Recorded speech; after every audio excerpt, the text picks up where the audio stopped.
Welcome to Wisdom for Life, where we sit through philosophy to find practical advice that you can use in your everyday life.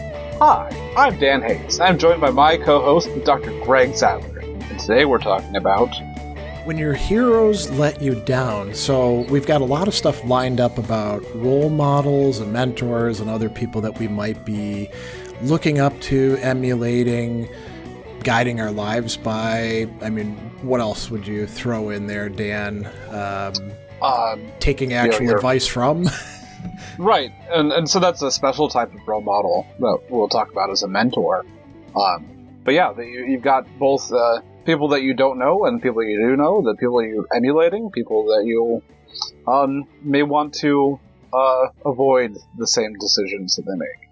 Yeah, and role models are not so much mentors because they have to have a possibility of telling you things in the present, but role models could be people from ancient times who we think there's something to and we model ourselves off of. Although when people ask us, who are your heroes? If you say somebody like Pedestals the Spartan, they might look at you a little bit weird and say, who's that guy? Or, and especially now that we've had the 300, was that the movie where they had kind of a wrong portrayal of him?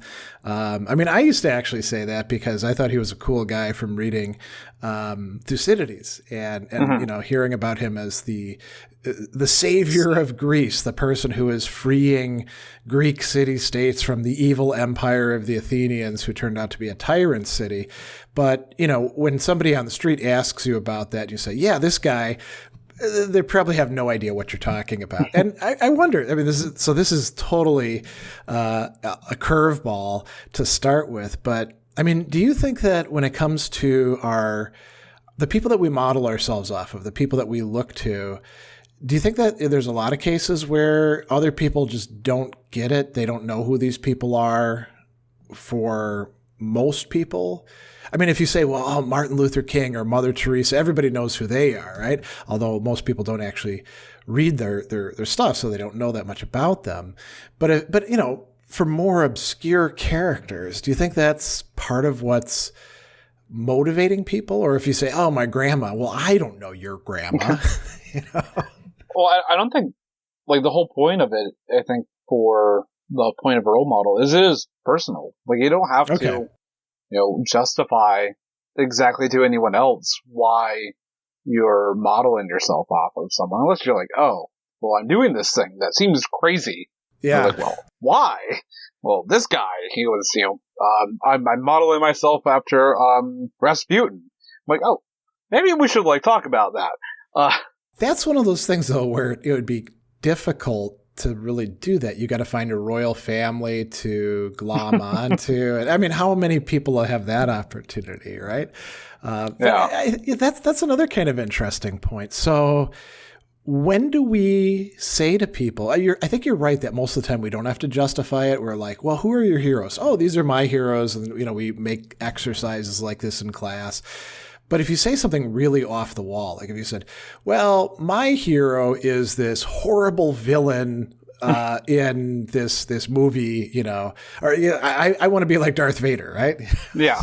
I think people, I don't know that they would say, well, you're bad because of that, but I think they would think that you are at a greater risk maybe for going bad. Right. So I think we should really talk about what we really mean here by role models. So, there are definitely people that you admire, and for most people, these are people that you kind of hold up, at least to a certain extent, on a pedestal, and that we want to emulate some of the things that they've done, maybe to hope to achieve some of the accolades that they had done in their own lives as their future selves. And, I guess when we were talking about a little bit earlier, it's what is a mentor? But a mentor is this special type of role model in which you actually have, direct interaction so they can actually give you advice. And so, we have a quote from Seneca here about why a mentor, and he says, "Choose a master whose life conversation, and soul expression face have satisfied you. Picture him always to yourself as your protector or your pattern. For we must indeed have someone according to whom we may regulate our characters, and can never straighten that which is crooked unless you use a ruler. And so what we have here is, we are making decisions, and how can we choose if our decisions are good or bad if you don't have any criteria for what makes them that way? So this is using the person as a sort of criteria, or canon is the ancient Greek term, for the ruler, right? And so there's kind of a two-sidedness to this, right? On the one hand, we don't say, well, that person is my model and anything they do is exactly what I need to do. They have to be judged according to some sort of standards of good or bad, right? So if they start screwing up, like let's say you've got somebody and you pick them out and they're at like the top of their game and in the prime of their development, but then they start cutting corners. I mean, this is one of the things that does happen with role models and mentors, and we're going to talk about them letting us down in just a bit. That's how they do it, right? And you're like, ooh, I don't know about that. I mean, there you're faced with a decision then. Do you follow along? And you're like, well, in for a penny, in for a pound. I guess I got to follow this person the whole way down. Or do you say, well, I think I need to make some distinctions here. I'll go along with them on one thing, but not another thing, right? Right. That, especially if the person that you are following is alive, but once you get that fame and those accolades, then a lot of people can easily sit on their laurels. And the things that you used to admire in them kind of go to the wayside as they no longer have to struggle so hard to like they did early in life. Or they, once again, as we'll talk about in depth, is like what happens when you find out that what you knew about them was a facade, or at least only a portion of their character. And then you see the full extent of it. Well, before we get to that, let's talk a bit more about like why we need role models. I mean, somebody could come along and say, you're better off without any role models. Nobody can let you down. You're totally free to decide your own path at that point. And I don't find that convincing myself, Mm-hmm. I tend to think that even if we are accomplished or have great qualities or, are generally on the right track and can be trusted, we probably still need to look to other people, at least to tell us, hey man, don't screw up in this way, or for accountability or something like that. I mean, what's your view on that? It's one thing to have some sort of theory or basis that you're trying to follow through on, but it's a lot easier to kind of just emulate the actions. A lot of times there's a lot of talk about praxis as the combination of both theory and practice in a particular study, either philosophy or religion, and that sometimes it's easier to watch someone that's already gone through and apply both of these things, and to see how they react in specific situations. It's okay, I can see from the way that they react from this potentially difficult situation, how someone that has already mastered these skills is able to react in a calm way or in a commanding way, whatever thing that you're trying to emulate. Okay. Yeah, I mean, Aristotle, one of the big early theorists of virtue ethics, which is part of what we're talking about here, modeling ourselves after somebody else's character, when he's talking about what it is to act virtuously, he says, it's got to be based in a habit and there's all these other things. But one of the things I always thought was kind of cool and a lot of people find confusing and circular, he says a person who is temperate has to do things the way the temperate person does them. And meaning that there's something like, I don't know, what do you want to call it? There's like an approach to things, and you can't put it neatly into words or rules or stuff like that. But you watch somebody enough and you're like, oh, okay, I get it. I get how they would make a decision in this circumstance that I'm facing that they never faced before, because I've spent enough time and paid enough attention and gave enough thought to the way that they interact with the world and other people and themselves. And he says that this is really something central to good behavior, to virtuous behavior. And again, I think a lot of people, when they read that, they're like, well, that is just circular. Acting temperate means acting like the temperate person. Well, what the hell is temperate then? Well, he talks about that in other places, but I think that the guidelines that he gives, you need something going beyond that. And that's where a role model could come in, or even better, a mentor, like a coach, like somebody who takes an interest in you and says, I want you to be able to do what it is that I can do, or I want to bring out the potential that's in you. And many of us are maybe not fortunate enough to have mentors, or we have, people who are not very good mentors. But if you have a really good mentor, boy, I think that makes a huge difference. Right. And the thing you're saying about like the temperate person does what a temperate person does. Yeah. As you said, it does sound kind of circular, but that sounds completely really circular. But that is really the core of how we generally learn as humans. Like, think of like us gathering language.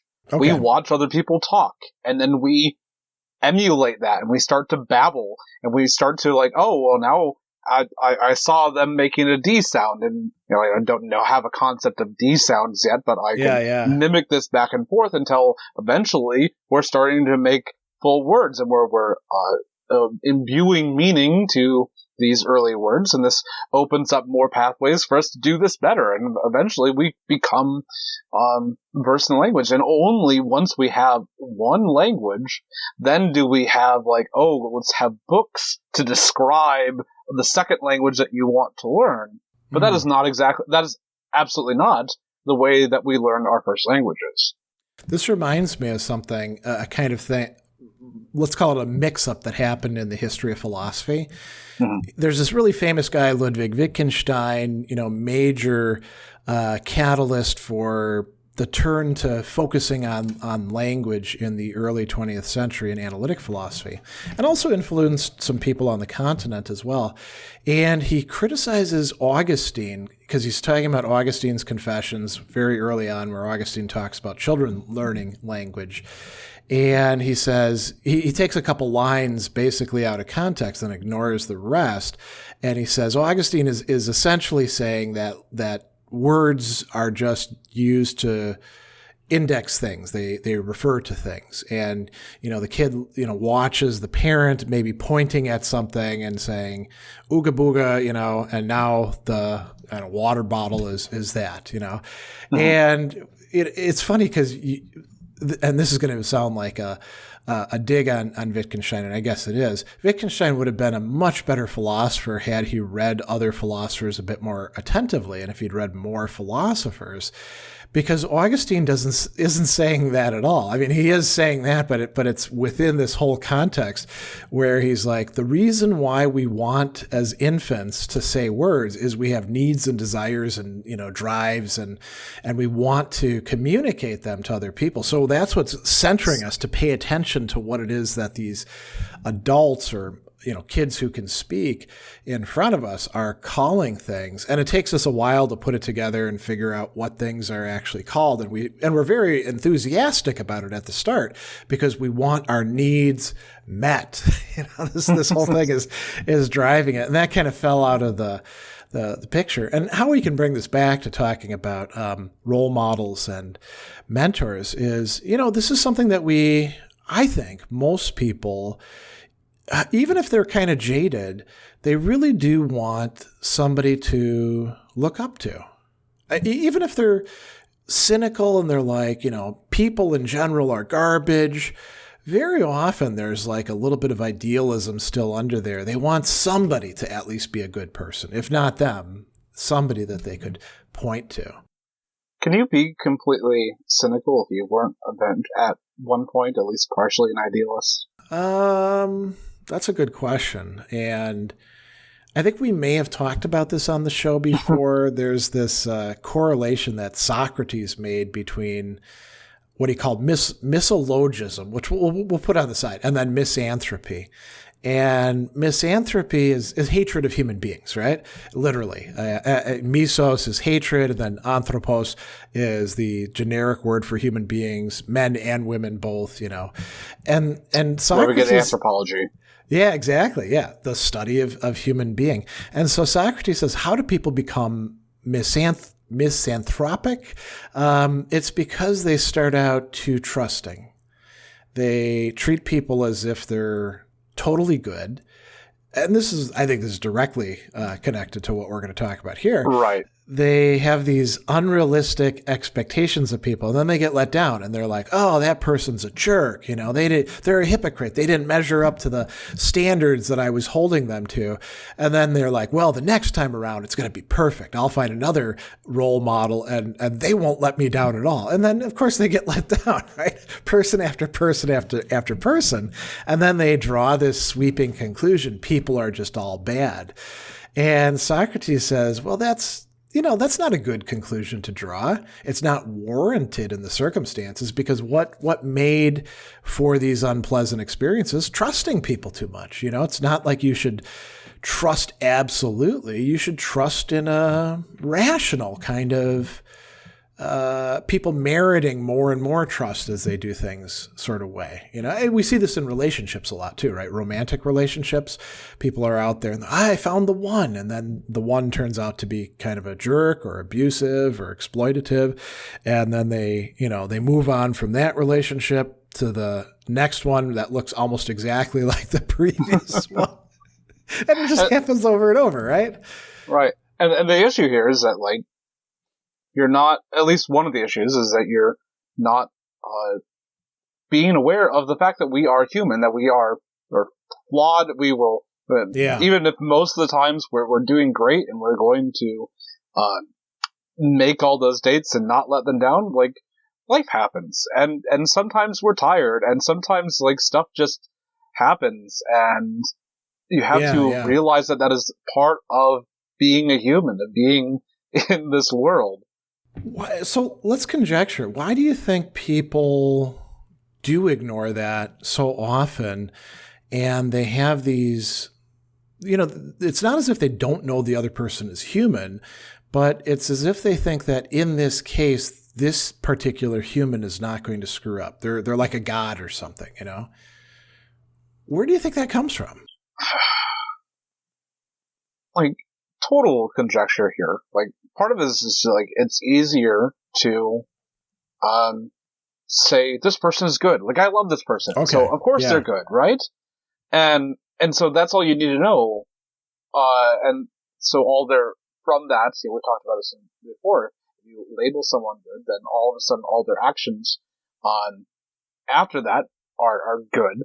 But once you are smacked in the face with an action that wasn't as good, now that starts to destroy that entire facade, because you had built up this this perfect simulacrum that doesn't actually map onto the human. A simulacrum is a poor representation of that.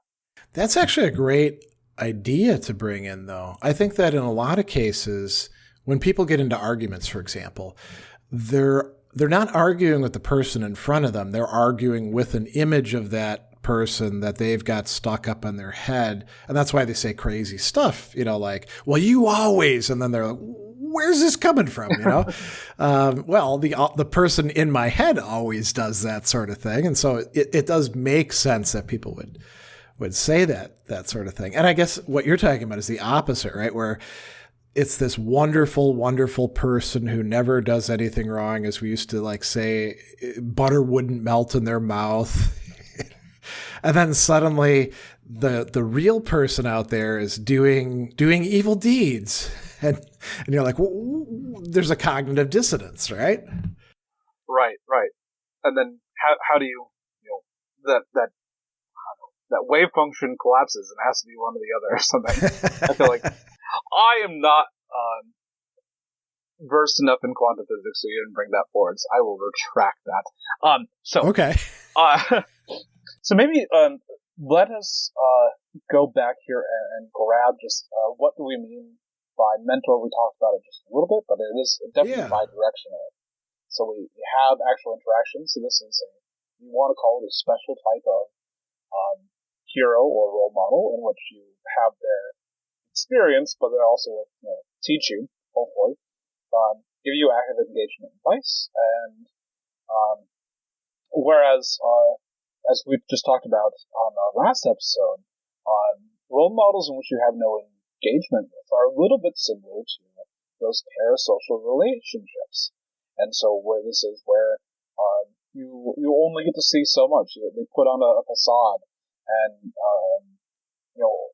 or maybe they're not, just like you may only know so much about them, especially if they're like from the ancient world. How much are you actually going to know about them, except for some of their most heroic deeds that happen to get written down and passed on? Maybe he was a jerk that kicked dogs. You don't know. Yeah, and we have a whole host of what we're calling parasocial relationships, which aren't truly relationships because they do lack that engagement back and forth.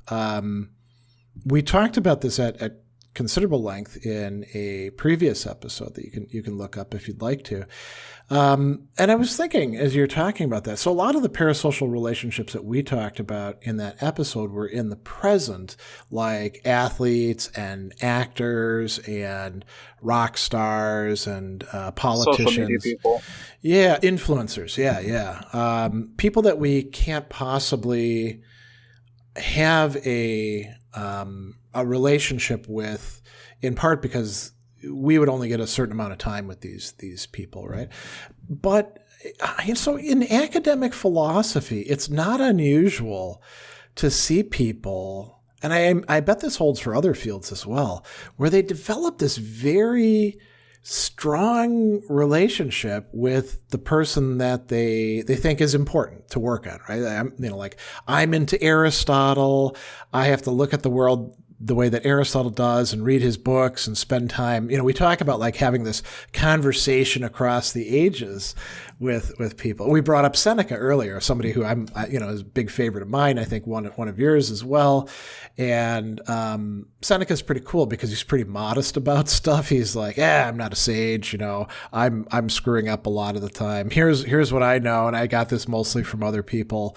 But we can look at him and be like, he's a good guy, I like this Seneca fellow, and I wish I could be friends with him, but we can't because he's dead. He's been dead for not quite 2,000 years, but getting 1,700 years. Yeah. No, more than he was a contemporary with Epictetus, basically a little bit earlier, right?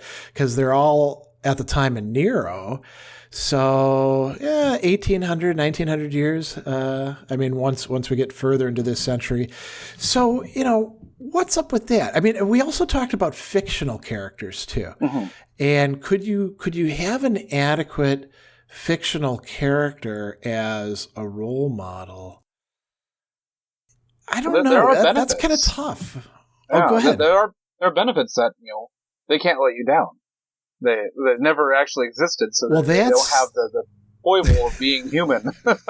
unless it's somebody who's still writing that character, right? They could have them turn out to be evil in the end or something like that, right? But yeah, you're right. If it's Sherlock Holmes, I don't know why you would want to model yourself after Sherlock Holmes, because he's kind of a jerk, and he's talented, but he's also kind of a hot mess. But let's say you did, right? Logic was terrible. That's true. Yeah, there's been some papers devoted to like unpacking the logic in the stories. Whatever's left, however improbable, must be the answer. Yeah. But no, how do you know that the list of the possibilities that you looked at is exhaustive? Yeah, and where is this principle coming from, too? Well, from the mind of Arthur Conan Doyle, who is, if I remember, famously suckered by, what was it, the Piltdown Man? Or it was some hoax that he got taken in by himself. Yeah. Was he also into seances? I feel like...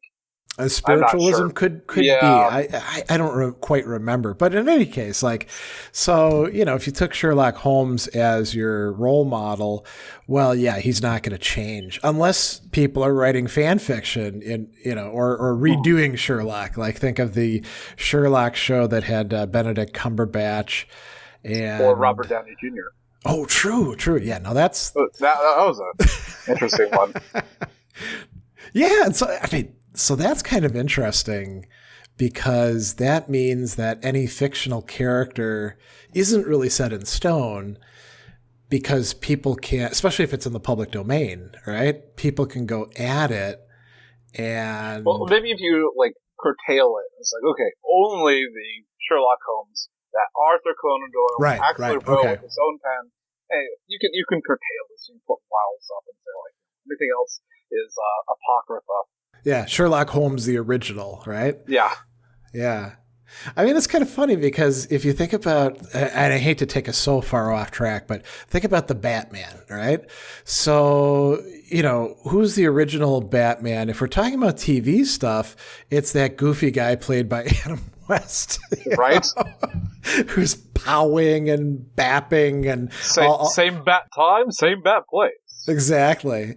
Now, then later on we get, still kind of cartoonish with Michael Keaton and the Joker, but there's more menace there. And nowadays, people are making jokes about how dark the Batman movies are getting. And they're like, well, the next time around, it'll just be a black screen and there won't be anything. You'll just hear some muffled sounds, things like that. So, which is the original? Is it the kind of buffoonish character at the beginning? Is it somebody nice in the middle? Is it the Dark Knight, the scary guy? Which is your role model? You have to decide on at least one of them because you can't possibly cram all of them together in one composite hero, I think. Can you? Right. No, but the corpus of the Batman is too large to be able to there's definitely some through lines, but okay. You've got, it's like a normal distribution. You've got the through lines in the center. Okay. That almost all the Batmans have, but there's the tail ends. They go forever. And you can get some really weird and interesting versions. For example, it seems like more people are into the dark, gritty Batman, though, than the more wholesome, come on, Robin, we'll go beat up these bad guys kind of Batman. So I think we should come back here just a little bit and rope us back in. Yeah. So we talked about we talked about Aristotle that uses role models. As we were just talking about earlier, Seneca is talking about role models, and so the Stoics also have this. Christianity, the whole what would Jesus do? Once again, here's a role model. Yeah. And this is a through line in many others. So this is definitely that's an interesting one too, though. I just want to point this out.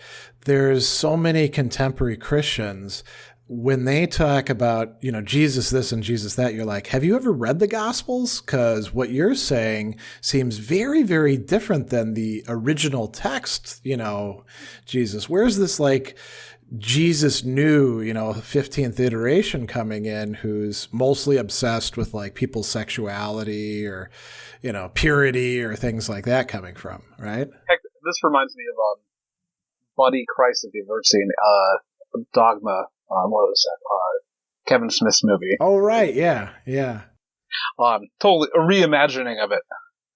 But yeah, yes, it can get rather fraught with different interpretations, but at least there is the idea of a role model, regardless of the exact instantiation of it. Yeah, that's quite true. Yeah, and we can say this about pretty much all the world religions, right? Try to be like the Buddha. Yeah. I mean, and then there's all sorts of, what would he do in this case? Well, there's a lot of back and forth about that. And, the sage plays an important role in Confucianism and in Taoism and quite a few other major wisdom traditions, you could call them. So. Yeah. Definitely. And so, I don't know. I guess this is just giving backing. We're not just talking about the useless topic here that people haven't found use in other places. Yeah. And as what you said earlier, like talking about like, oh, I have to read Aristotle and I have to like really dig into his mind. This also happens in academic philosophy. Yeah. But the issue here is role models fail us. They fail us all the time. And how do we deal with that? How do we square the circle? This is an impossible question of, you have a role model, and as we were talking about with like relationships, we put them on a pedestal, and then they make decisions that we totally disagree with, or they failed to measure up to the measure that they were the measure of. Yeah, or at least we find kind of sketchy, right? And we're like, I'm not sure about this one. Yeah. So that's a common problem. I would actually say that might be part of normal human development too, like picking out people who you think are really good to model yourself after, investing in them emotionally, and then being let down. And then what do you do after that? And it could be a gym coach. It could be a teacher. It could be, an important athlete that you see playing. Athletes are great for providing us with all sorts of unedifying examples once we actually start looking at their personal life. Right. So we have a couple of strategies for what happens when they fail us. And so first one, as we had talked about a little bit before, is realize that your role model is not perfect. They are human. They will fail you. Another strategy. Well, before we go on to that, I think that people, when they hear that, they're tempted to say, oh, yeah, nobody's perfect. Sure, whatever, But we should try to get them to think, well, why did you come to think that they were perfect in the first place? Where was that coming from? Was that a justified assumption or judgment on your part? Was somebody else telling you that they were? You could be belonging to a group or culture where somebody is held up as like, this person is the best. They can never do anything wrong. Going back to the Jesus thing, right? So, Jesus shows you the example. You should always be nice and kind and meek and stuff like that. And then, you read the Gospels and you're like, well, there was that day in the temple, right? And in the Gospel of Mark, if I remember right, it actually uses the word anger for what he was experiencing. And so, if you've got this mistaken image in your mind, you can ask, well, where did I get this mistaken image from? Why is it so unrealistic, as to not have any wiggle room? So, that is an issue. So maybe we'll have some other ways to deal with this. And so next one is compartmentalization. That the things that they are good about them, and imitate only those things, and let the other things, sit at the wayside.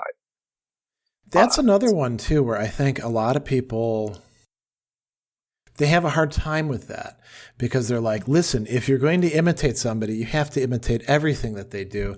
Otherwise, you're not really following them. You're not modeling yourself after them.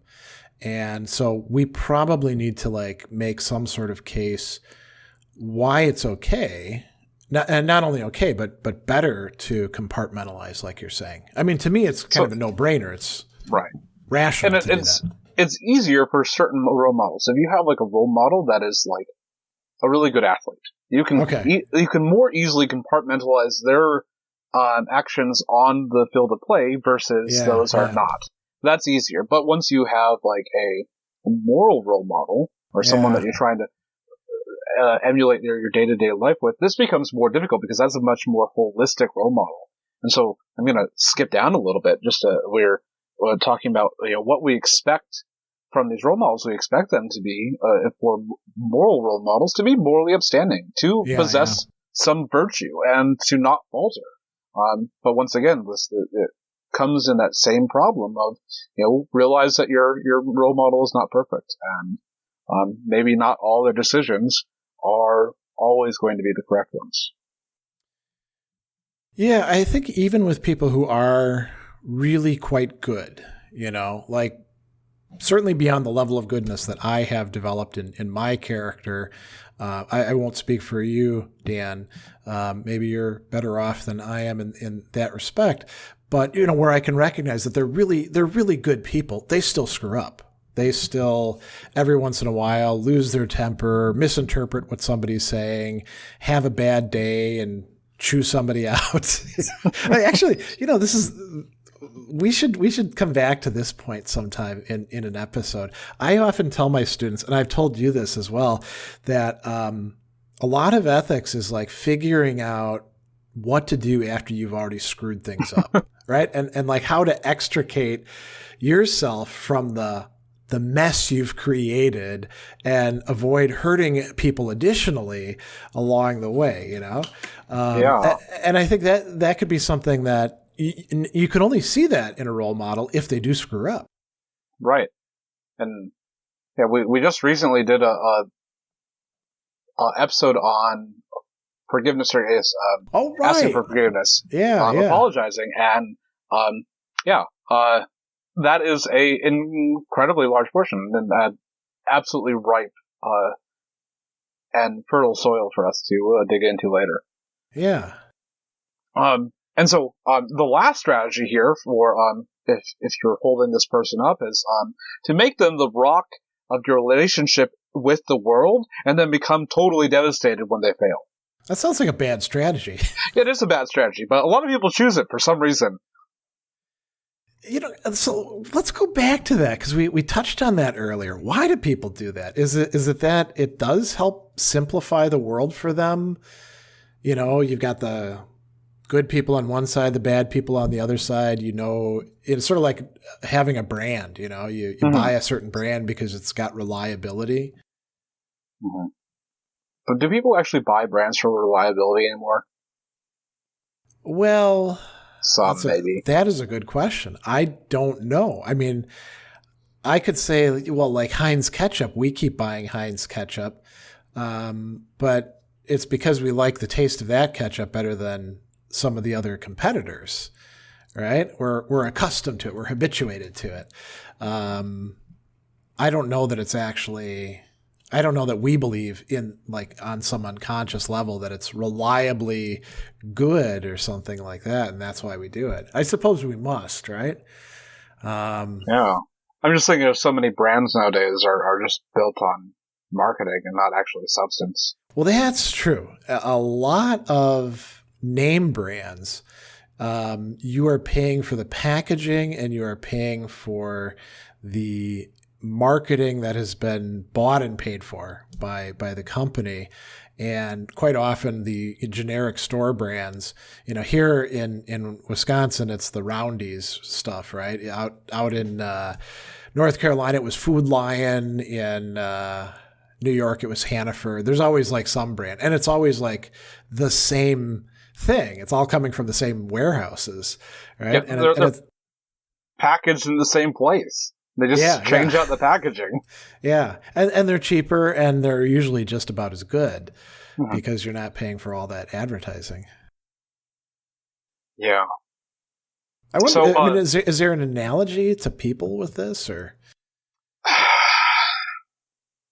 I mean, you can say people do advertise themselves, right? Yeah. I don't know. As I said, that had that conjecture earlier of like it simplifies things, but I don't know. Maybe you just get convinced, and we can become convinced really easily. Think of like how many people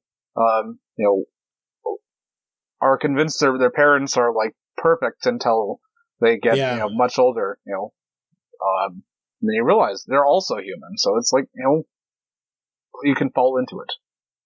People also, especially like teenagers and 20-somethings, have the opposite thing where they're like, Mom and Dad are stupid. They don't know anything. And then you get a bit older and you're like, okay, they weren't perfect, but they were doing pretty good and they knew quite a few things. The pendulum swings. Exactly. I guess you can see that as like, okay, I spent the first like 15 years or something of my life, idolizing these people. And then the facade starts to crumble, and you're like, oh, and you're so aghast at this. You're like, oh, I have to move away as much as Mom and Dad are phonies. Yes. Okay, Holden. Yeah, exactly. I mean, right. But I just want to throw this in. Holden Caulfield, the main character in The Catcher in the Rye, he was a role model for a lot of young men, and he's a terrible role model because he has nothing to contribute. He's just complaining all the time. Right? Although he does wish to be better than he is, especially when he makes. Okay, so that's good. All right, you're right. He's not a good role model. Yeah. So what happens when they do let you down? Because they're gonna let you down. Yeah. So it can throw us into a state of cognitive dissonance, just as we talked about with the parents, or even potentially existential crisis. That this person that you're holding as as a pillar of how you moved in the world is gone away. Yeah. Now we have to deal with this, and so I guess an example that is if people lose their religion and they had a religious figurehead as the person that was their moral role model. You don't believe this anymore. Now you're like, oh shoot, what do you do then? So if you built your entire life around being and following this person, then the foundations of how one lives and interacts with the world can falter. So the processes here we have realization and distancing. So what does that distancing mean? How do you distance? Are you talking about you don't spend any time with them, or? I think it's trying to remove yourself from that same thought patterns. If you are so disillusioned, instead of I'm realizing they're humans. I think of this. Once again, the parents is a great analogy. Kids, they love the parents, they love them, they become teenagers, and hormones, but also this realization that your parents are actually human, and now you're like, and I want to get away from them. There's definitely a physical distancing, but there's also maybe an emotional and intellectual distancing.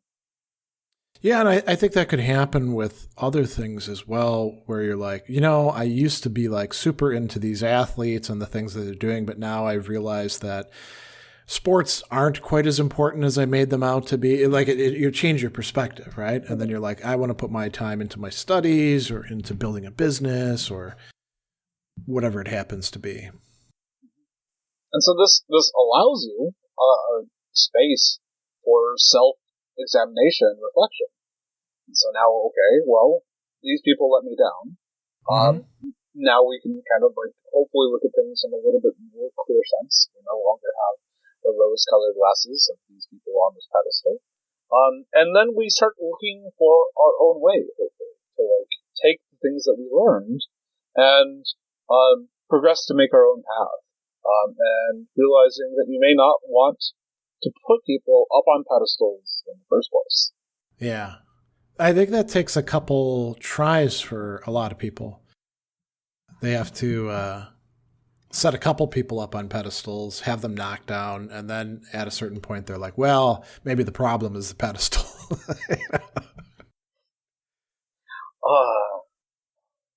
Mr. Id, tear down this wall, or this pedestal.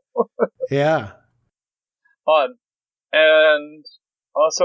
So let's talk about some role model traps. And it's when you imitate someone, and you think they're good, but you don't want to imitate the other things that they do, because those other actions are bad, or ideas are bad, and so forth. Yeah, or unproductive could be, or not connected directly to the thing that you're admiring them for.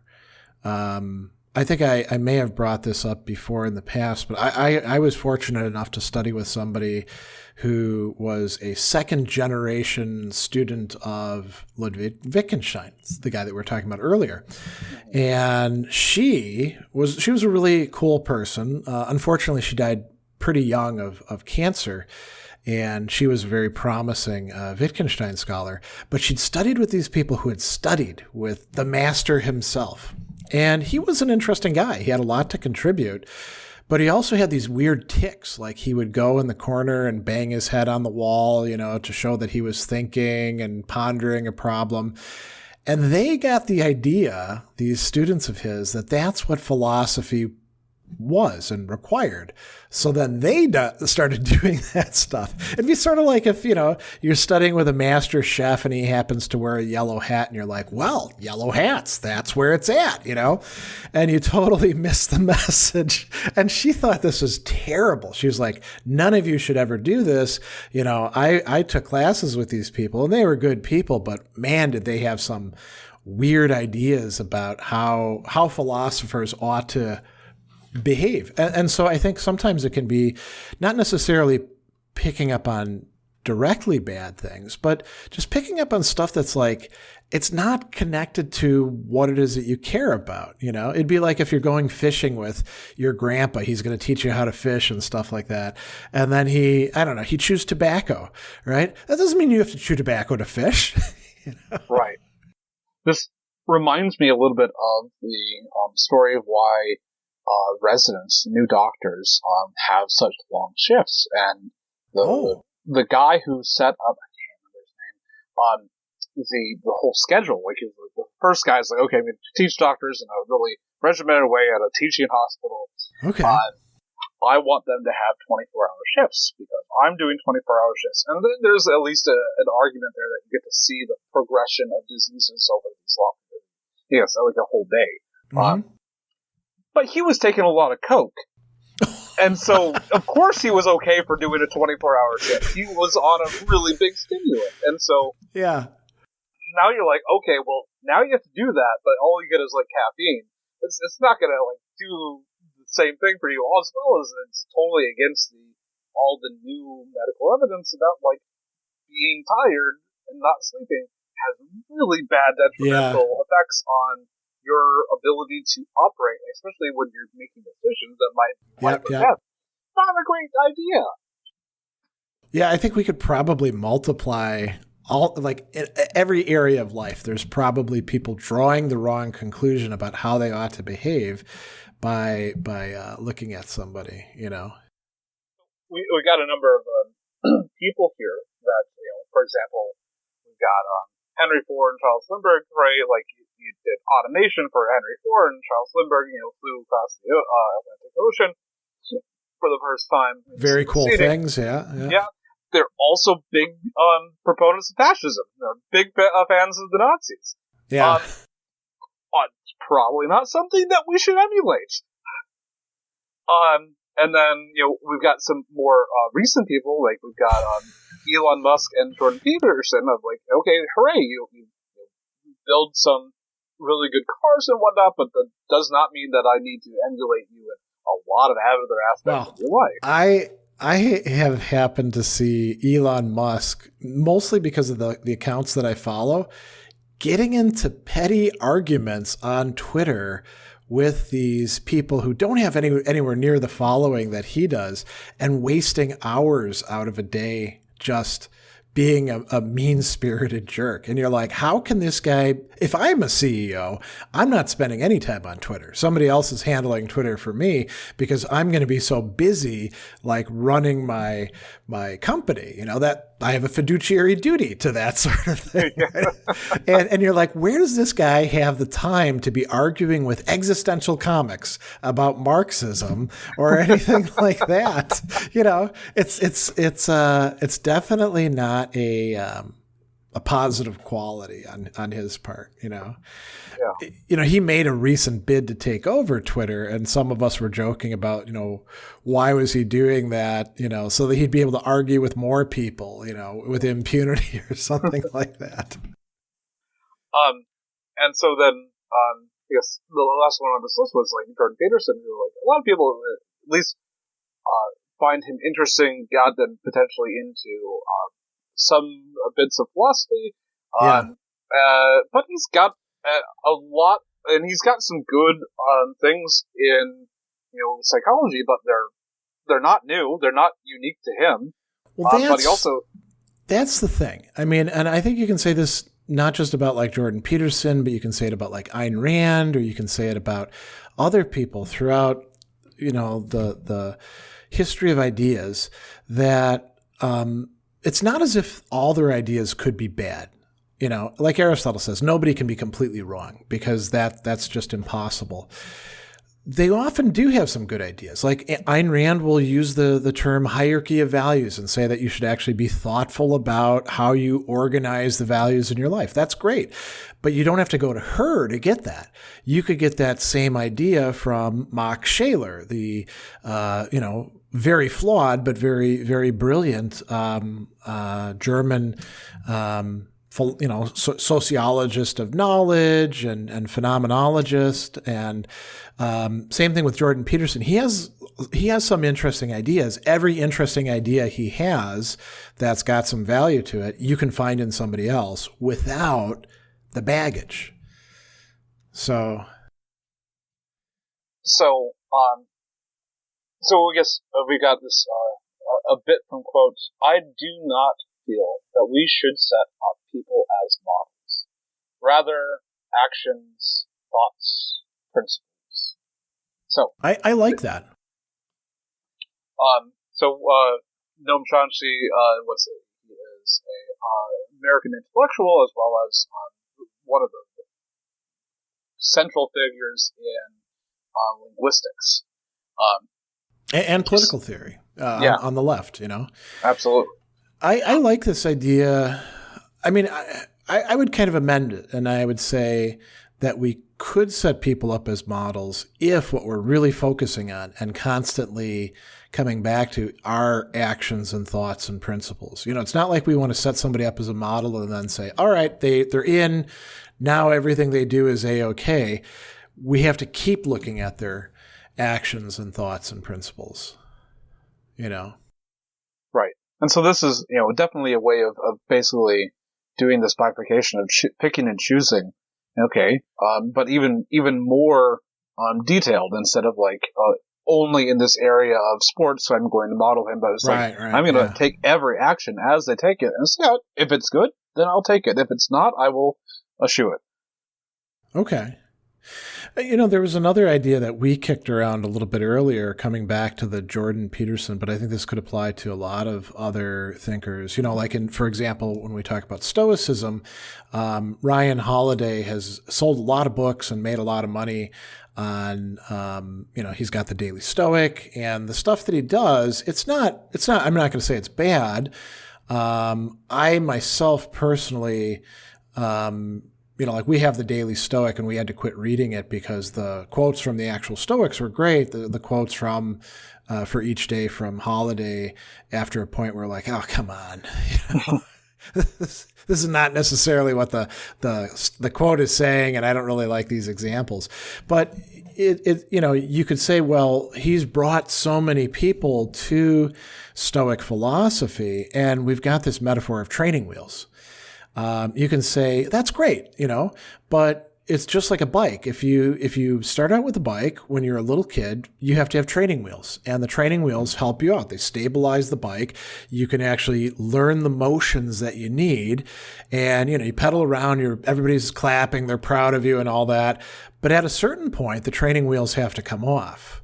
If you're 12 years old and you've been riding a bike since you were 6 and you still have the training wheels on, something is wrong, You can't progress if you're constantly keeping the training wheels there. And, like when it comes to studying philosophy, I tell people, don't bother with, you can, there's nothing wrong with reading secondary literature, but there's nothing keeping you from actually reading Seneca or Epictetus or Marcus Aurelius, It's not beyond the average person. They just have been taught that it's beyond them, and would you say that for all philosophers, or are there certain ones? Oh, that's a great question. Perhaps Hegel. There are some that are harder than others. Yeah, Hegel is very high on the level of difficulty, and we could talk, at much greater length, but I don't want to consume too much of our time. It's in part because he's a bad writer. He's not a bad thinker, but he is not great at expressing himself, and that makes it more difficult. Other thinkers like Immanuel Kant, it's like you got to crack a code and figure out exactly what the words mean. Once you've done that, it's a bit easier to put things into place. But we can say the same thing about the Stoics, right? They got this language of the indifference, and what the hell are those, right? I think didn't we do a whole episode on the indifference at one point? Potentially, yeah, probably. But yeah, maybe we'll come back to it again. Yeah. Once again, like, I love this idea of the training wheels, but also, what's the flip side of the model? The role model is an anti-role model. And so this is something that we can also talk about of like, okay, what are the things that who are the people or the actions that we want to not do? The opposite of, right? Yeah. It's like, oh, shoot, don't want to be that guy. Things that come to mind are, like Bill Cosby or Lance Armstrong, Bobby Fischer. These are people that have like made some really bad decisions. It's like, okay, we all know, maybe O.J. Simpson. Yeah. Bad decisions that were made. Don't want to follow those footsteps. Yeah, so, and we can isolate out what we don't want about them so that we're not making the converse mistake of saying, oh, everything that they did. Like Bill Cosby really liked pudding. Pudding's not bad because Bill Cosby liked it. Right. You can enjoy a pudding pop. Yeah, very, very much so. I don't know that we're actually going to have the time to get to the practice, but do we want to say anything more about this anti-role model thing? I think we can actually get to the practice. Practice is pretty short, so okay. I'm going to just skip ahead. So practice here is dissect a role model. So I want to grab someone that you might think of as a potential model and look objectively as possible at the role model and make a list of things that you want to emulate and what you want to avoid. And the places where this role model is opaque to you. So, be aware that there are parts of this person and the way that they act in the world that you just will not have access to. And to make sure that you're not going down that path of trying to put things where there aren't any information that you make conclusions from. That's a great point, especially if the role model is somebody who is not directly accessible to you like a mentor would be, right? Right. And especially with like how much perception and like what is that the public image professionals are out there. Spin. Yeah. It's all over, and so like there's people's jobs just to make sure that someone looks as good as possible. A job that has been around for almost a century, I think. Yeah. I don't know. Do you think that there were no instances of this in the ancient world? Oh, there were plenty of it. I mean, Cicero talks about this in On the Orator, how to manage your public image. But we should finish up with our final thoughts. Do you want to lead us out? Yes. Okay. We leave you today with the words of the American intellectual and social critic James Baldwin. Children have never been good at listening to their elders, but they have never failed to imitate them.